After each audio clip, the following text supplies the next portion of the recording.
Hi, everybody. Welcome. It is Thursday.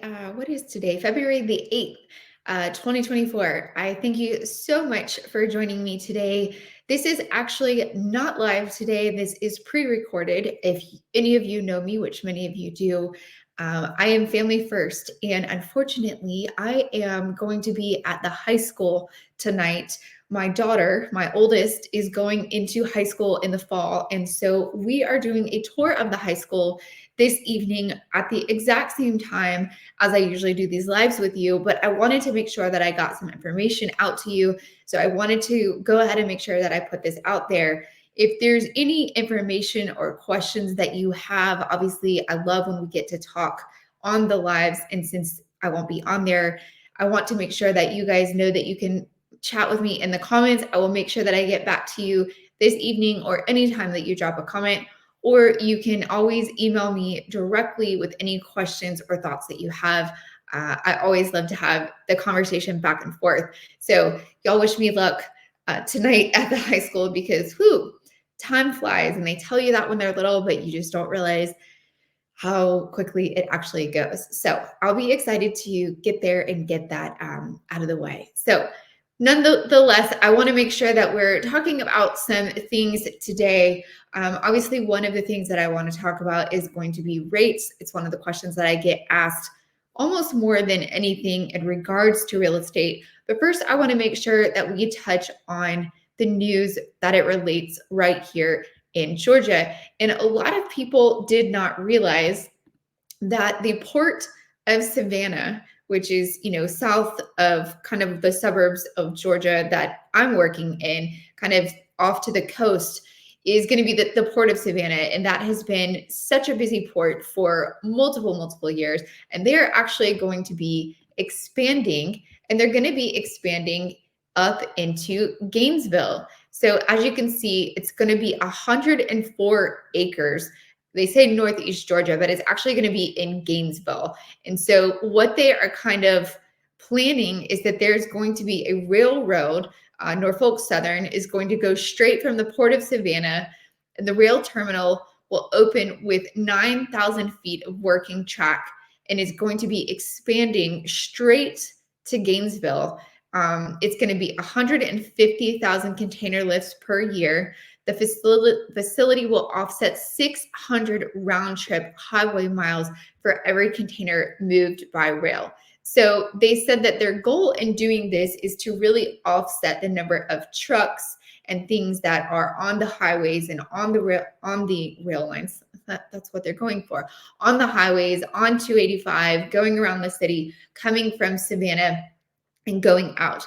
Their goal is that they're going to have the trains that are going to be running right from Savannah going straight over and going to Gainesville. So I think that this will be a huge opportunity for jobs in the area. My question is, has Gainesville and the surrounding areas really prepared when it comes to the infrastructure? Because I do think that this is going to put a little bit of a strain on traffic. I think it's going to be great for housing in the area. Like I said, it's going to produce more jobs, which is going to bring more people, which is going to, help with housing in the area as well. But Georgia has a habit of waiting until we're kind of at like our peak of needing infrastructure where traffic is horrible. Then they go in and they do the infrastructure, changes. 985 right now is kind of 2 lanes going north, 2 lanes going south. There is room to widen that. However, when there's already traffic, is not the time to be making the changes. So I'm interested to see if we will start to see some of those changes ahead of time, or if they're going to wait until, there's so much traffic that everyone's crying about it.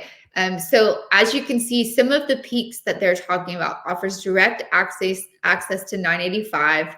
It reduces congestion on Georgia highways, reduces transportation. Y'all, I cannot talk tonight. Can you hear this? Reduces transportation costs for manufacturers across the region, serves the manufacturing and logistics corridor along I-85 and 985, serves existing port customers, and rail deliveries can shorten truck delivery times from approximately 7 hours to less than 30 minutes. So I can tell you this. I actually went out and did a little bit of driving in the Gainesville area because when I read about this, I was really interested to see how far along are they in this process. And I can tell you, I couldn't see this specifically, but what I did see was a little bit of a surprise because I usually am going into more of the residential areas when I'm going into Gainesville. I'm not really going into more of the commercial spaces, or the industrial side of things. And who actually turned me on to this was my husband, because his job is located up towards that direction. And as he was doing a cut through, he said, "Have you seen the amount of industrial warehousing that is being built and constructed in Gainesville?" And I said, "Well, I've seen a little bit of it, but it didn't seem to be an overwhelming amount." And he said, "Oh no, come take a look at this." So there is massive amounts of industrial being built, which, like I said, is exciting on the one hand, because I really do think it's going to be able to present a lot of job opportunity for the area. Job opportunity is always great. My concern still goes with the infrastructure. So state of Georgia, if you're listening, this is my plea.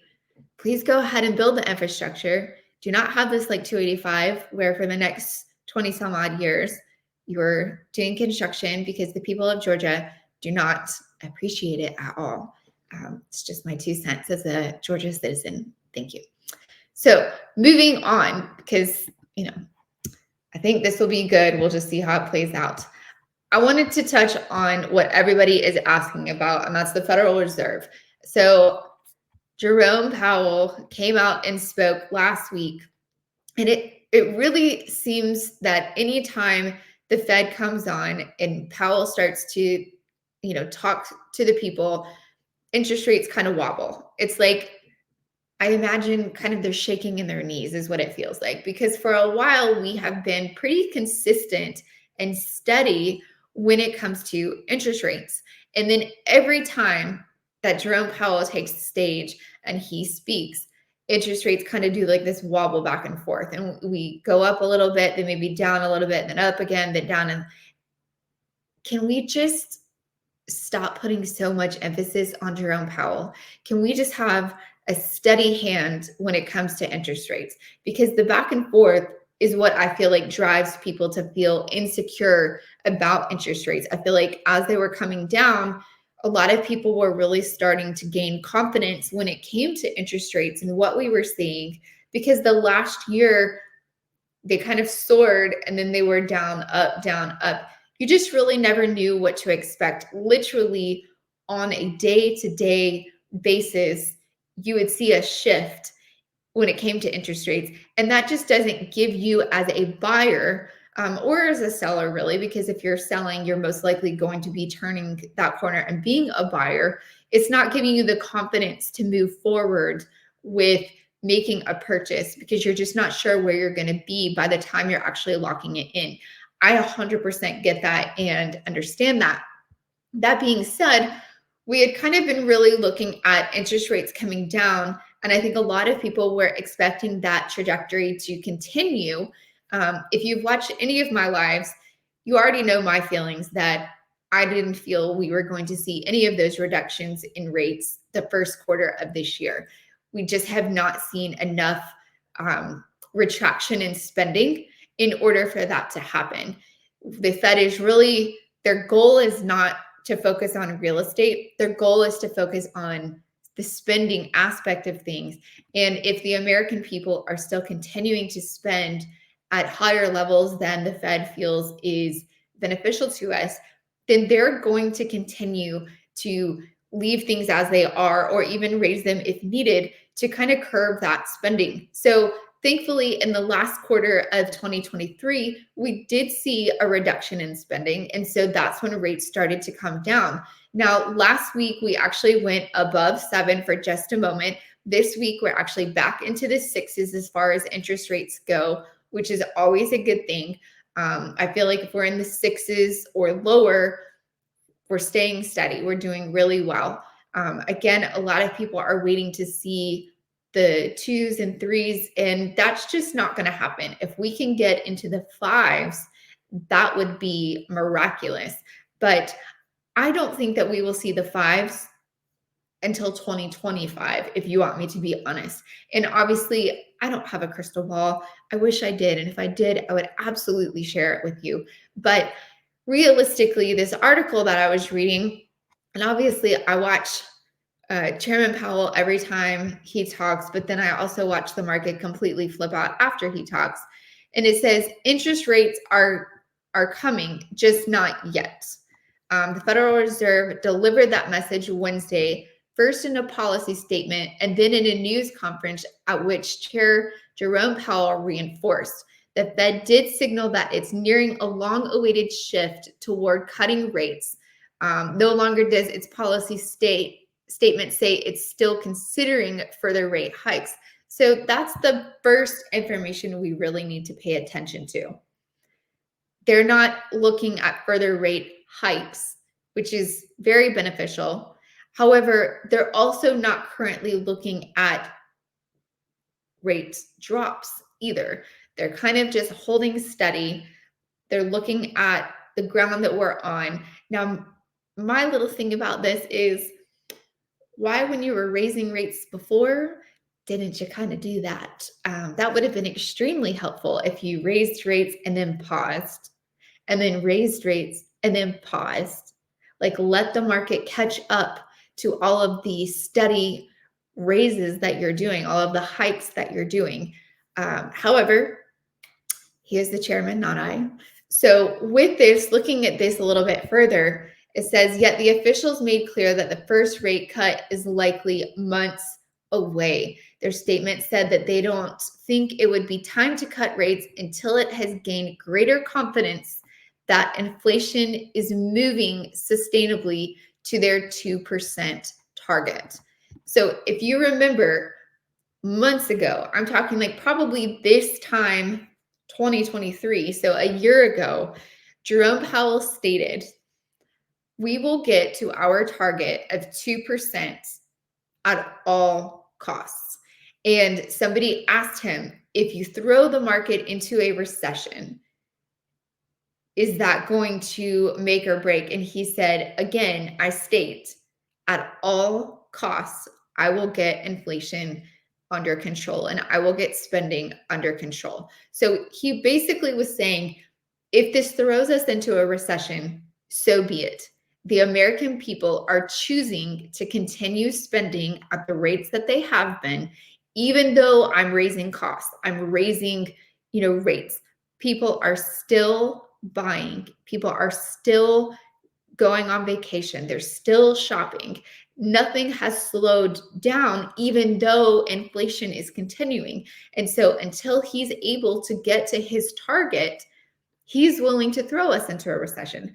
Thankfully, while that was kind of the big headline of 2023 at the beginning, 2023, we were supposed to be heading into this horrible recession. Thankfully, we did not see that. However, I will say that inflation has gotten out of control. Anytime I go to the grocery store, I definitely feel that pain.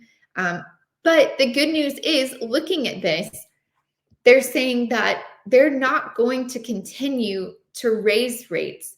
The big thing is just making sure that we are getting to the point of that 2% so that they can actually make good on their word and start to reduce rates even further. So I wanted to show you guys, let me just get in here.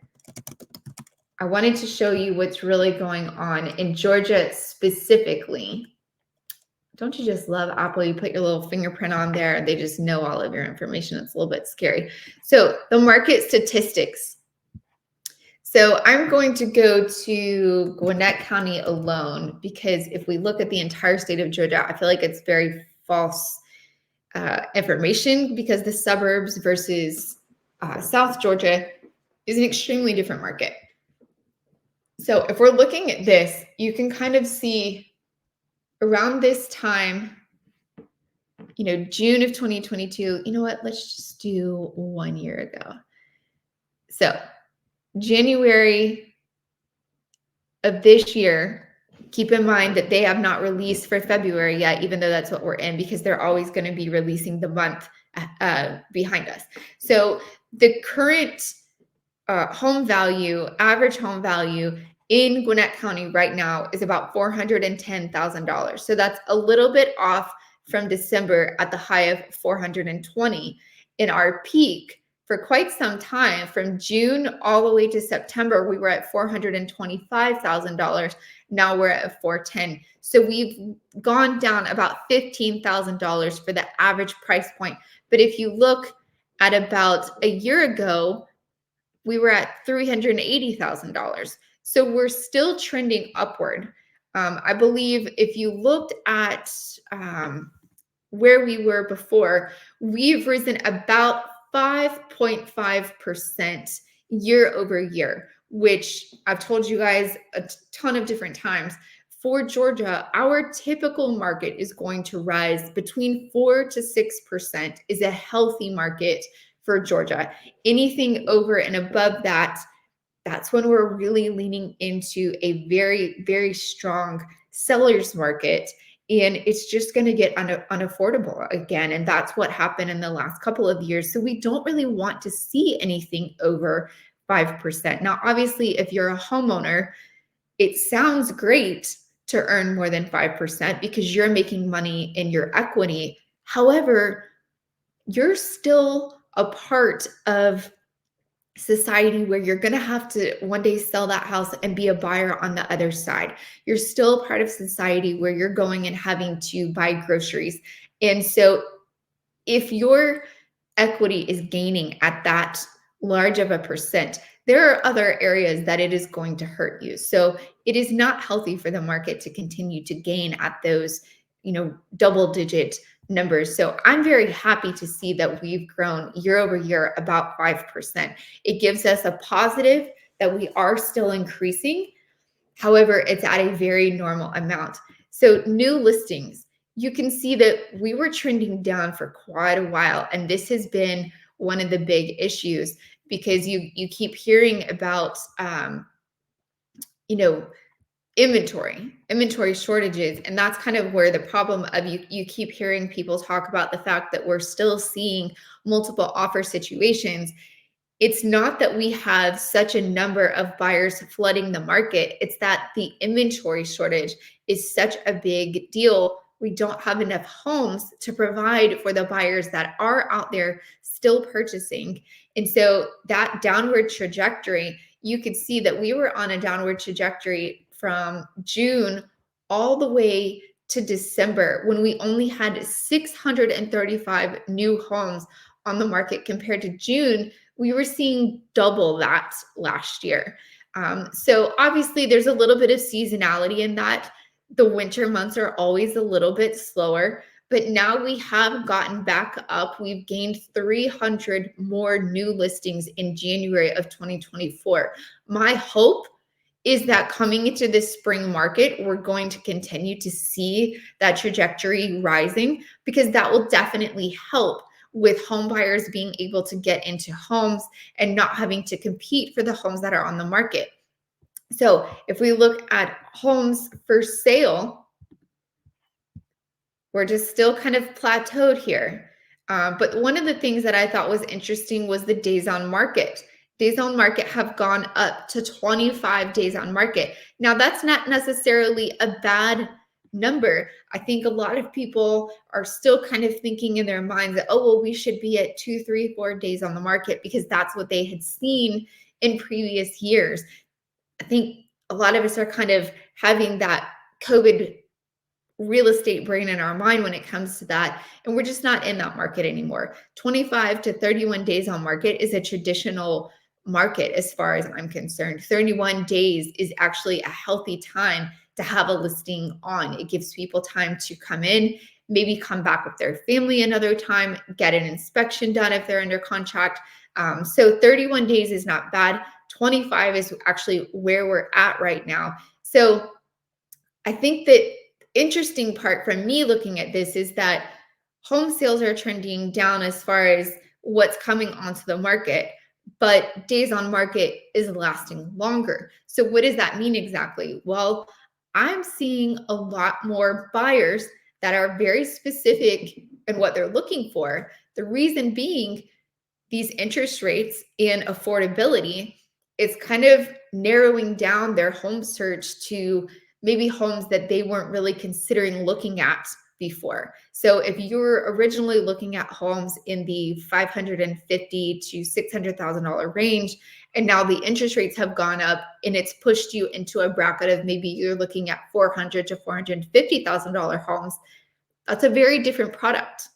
And so I think a lot of buyers are just kind of waiting it to see, are there going to be reductions come onto any of these homes that I really like, but I don't exactly qualify for at this moment. I think there are a lot of people that are kind of putting a pause on things to see what's going to play out. If interest rates reduce at all, that could all of a sudden make the homes that you're really interested in a little bit more affordable. So that's something to consider. I have a client right now that came in from New Jersey. They were looking at some different options. They've got their home on the market in New Jersey.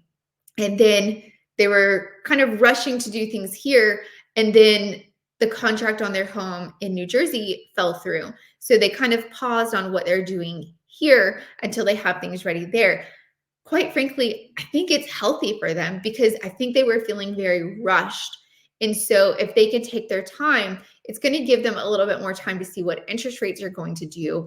And it's going to be able to show them maybe they can afford a little bit more in the home that they were really wanting to get into to start with. So all of that said, I appreciate you guys tuning in tonight. Like I said, wish me luck in high school walkthrough this evening. If you have any questions whatsoever, make sure you drop them in the comments. I'll make sure to check them tonight when I get back, or you can email me directly at ashley@myhaventeam.com.